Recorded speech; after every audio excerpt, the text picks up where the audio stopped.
Hey, welcome to this bonus episode of the Resolve Podcast. I'm Carly Desano, a New Year's resolution coach obsessed with all things goal setting, personal development, coaching, and of course, resolutions. One of my biggest goals is to help you reach yours. I'm here to provide the tools, support, and inspiration you need to reach your goals this year and every year, and to feel supported every day along the way. We have reached one of the best days of the year, the first day of the year. Happy New Year. I'm so excited as we launch into a new year, everything that it's going to hold for me and for you and for all of us. I am riding high on the energy of a brand new year, and as we dive into everything new, but is twinged, of course, with a little bit of sadness as the podcast is officially coming to the end. This will be my last episode that I am planning to release. But like I talked about yesterday in our bonus episode, I'm letting the podcast be complete with this episode. But I wanted to take the opportunity that I have to be in your ears today to, of course, toast and celebrate the new year and all that lies ahead for us, but also just to reflect on resolutions and the idea of resolutions and why they're so meaningful to me. So I have not talked a lot on the podcast before about Benjamin Franklin for a lot of reasons, not the least of which because he hasn't had that much to do with anything that we've ever talked about on the podcast. But I have in several contexts, of course, read and heard about his ambition, the activities that he undertook as part of his regular life to, in his mind, become a better person, cultivate the values that he wanted to exhibit in his life. He did that several ways. He was part of a group of people that worked on improvement for decades. But he also had a list of about a dozen virtues that he wanted to be very intentional about cultivating in his life. And one of those was resolution. Resolution was actually one of the virtues that he had listed as something that he wanted to get better at. And although he wasn't thinking about it within the context of New Year's resolutions, that is, of course, the way that I approach that idea. But I find it so fascinating, the idea of considering a resolution itself to be a virtue. And of course, most of us don't set our resolutions with the same idea that Franklin had, that we're desiring to achieve moral perfection or even moral excellence, although maybe we should. That's certainly something that we consider to do if we want to.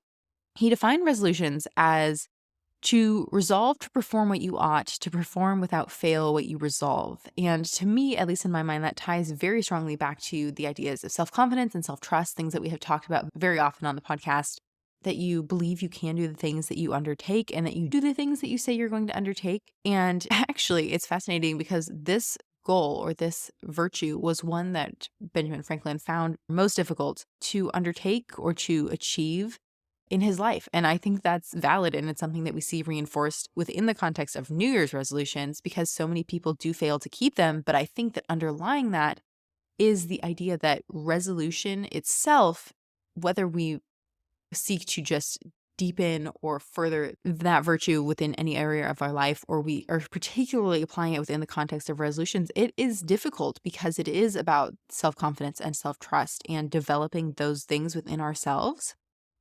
And further than that, I think that resolution is what then underlies our ability to do anything else. Any of the other virtues that Benjamin Franklin put on his list, or any of the other things that we want to achieve in our lives, it is achieved because of our ability to resolve to accomplish those things or to go after those things, because it comes back to his definition to resolve to perform what you ought and to perform without fail what you resolve.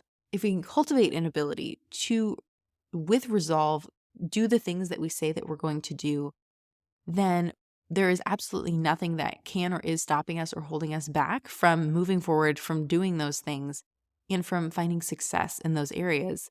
And so that, once again, just further reinforces why I love resolutions. I love the idea of it as a virtue, of it being a particular skill or thing that we can cultivate, something that benefits us, not just as we set goals and go after them and achieve them, but has a virtue that really can undergird and support us in the rest of our lives in anything else that we want to achieve or perform or exhibit. And although our resolutions may be set lightheartedly, or for many people without much serious intent, much less any real desire to actually keep the resolutions, setting resolutions and the idea that underlies them reflects one of the greatest virtues, I think, that we can cultivate as we live our lives. And New Year's resolutions provides us the perfect context in which we can do it. And by turning to all of the other episodes of the podcast, our guests, the other resources that I've pulled together, I totally believe that the tools have been provided to support you in that journey, whatever that's going to look like for you, as you seek to live out your resolutions and cultivate that virtue of resolution, of resolve in your own life. And so may we all set out to do that on this, the very first day of a new year. I heard someone conceptualize it recently as New Year's Day may just be another day, but since it is New Year's Day, it's 365 times more inspiring than any other day because it's the first, it's the launching point, it's the beginning of everything that is yet to come. So I know that some people think of January 1st and, of course, the resolutions that begin on that date as being totally arbitrary or irrelevant, but I choose to lean into and embrace the view that it is like any other day, sure, 24 hours long, but it has the power of the other 364 days behind it as it sets the stage and acts as the beginning point for all of them that follow. So may we begin this new year strong. May we set our resolutions, go after our goals, and at the same time, develop a spirit of resolution, strengthen our ability to pursue our desires with resolve, and of course, to do whatever then is necessary to follow through, to reach the end of the year once again, to celebrate our success. I will certainly be toasting your success with you, even if I'm not here on the podcast, but I am so excited for all that lies ahead for all of us. And so since we went back a couple of centuries to talk about Benjamin Franklin today, I also wanted to return to the statement from someone else who was alive a couple of centuries ago. Samuel Johnson was someone who was very big also on making resolutions, but who also struggled a bit to follow through, which is something that we can probably all relate to, wrote in 1764 in his journal. I have now spent 55 years in resolving, having from the earliest time, almost that I can remember, been forming schemes of a better life. I have done nothing. The need of doing, therefore, is pressing, since the time of doing is short.